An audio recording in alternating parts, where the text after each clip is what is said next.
ያለፉትን ዓመታት በአገረ መንግስቱ ግንባታ ውስጥ በርካታ ፈተናዎችን ያስተናገደችው ኢትዮጵያ ዘመናትን የተሻገሩ ቁርሾችን ይዛ እዚህ ደርሳለች።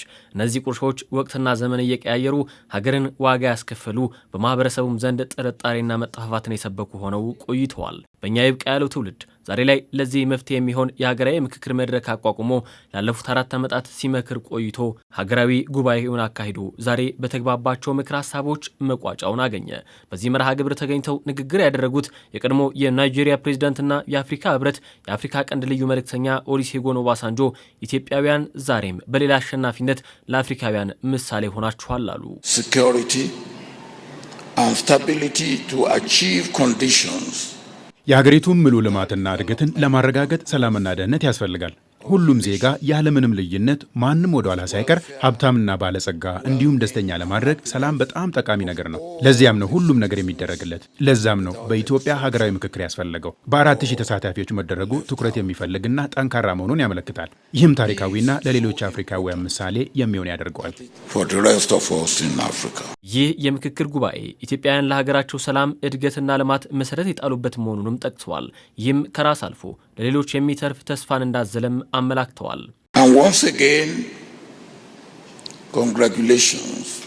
ለኢትዮጵያ ታላቅነት መሰረት በመጣላችሁ በድጋሚ እንኳን ደስ ያላችሁ ማለት እፈልጋለሁ። ይህም ከፊታችን የተቀመጠ ይሆናል። ሰላም የማይገደብ ነው። ኢትዮጵያ ውጤታማና የተረጋገጠ ሰላም ያለባት ከሆነች ሰላም በአካታችነት የጋራ ደህንነትና መረጋጋትን ለማምረት የሚያስችል አቅም ተፈጥራለች። ለሁሉም የሚተርፍ ብልጽግና ማምረት ትችላለች። ያ ነው ለዚህ ሀገራዊ ምክክር የቀረበው።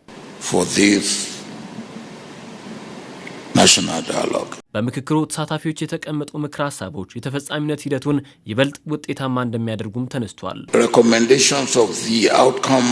የዚህ ታላቅ ጥረት የምክር ሀሳብ ውጤቶች ተፈጻሚ ይሆናሉ። እዚህ ያልተገኙት እንኳን ቢሆኑ ሀሳባቸው እንዲካተት ፍላጎት ቢኖራቸውም የዚህ ታላቅ ሀገራዊ ምክክር ውጤት እየተገበረ የመፍትሄ አካታችነት ላይ ሊመለከተው ይችላል። ኢትዮጵያ ባለፉት 7 ዓመታት ውስጥ ላስመዘገበችው የእድገት ጉዞ ይህ የምክክር ምዕራፍ የሚያመጣው ድል ደግሞ ሌላኛው አጋዥ ኃይል እንደሚሆን አስረድተዋል። ቁርጠኝነቱ በዚህ ከቀጠለ ኢትዮጵያ ካደጉ ሀገራት ተርታ የመሰለፏ ጉዞ በዜጎቿ አንድነት ጊዜው እንደሚያጥርም አረጋግጠዋል። በእኔ ተሞክሮና መረዳት በዚህ ምዕራፍ ጥቅም ኢትዮጵያ ሰላምና ደህንነት፣ መረጋጋትና የአቅም ግንባታ፣ አንድነትና ለዘላቂ ልማትና እድገት በ7 ዓመታት የጂዲፒዋ እጥፍ እድገት መነሻነት በአፍሪካ ትልቁ ኢኮኖሚ ትይዛለች። በትውልዱም ኢትዮጵያ በዓለም ካደጉ ሀገራት ተርታ ትቀመጣለች። በዚህ ሂደት ሁሉም ኢትዮጵያዊ ሚናውን መጫወቱ የሀገራዊ ምክክሩ በተግባር እንዲገለጥ አስችሏል። ውጤቱም በተለያዩ መልኮች የሚዘረዘር መሆኑን የጠቀሱት ኦሉሴጉን ኦባሳንጆ ይህ አይነቱ ትብብር ተጠናክሮ መቀጠል እንዳለበት መክረዋል። ኢትዮጵያ ከ80 በላይ በሚሆኑ ብሔር ብሔረሰቦች ታላቅ ሀብታምና የተሻለች ነች። እርግጥ ነው ስለ ሀገር ሚና ካወራን ሁሉም የራሱ ድርሻ አለው። የትኛውም ሚና በቁጥር ሊወሰን አይችልም።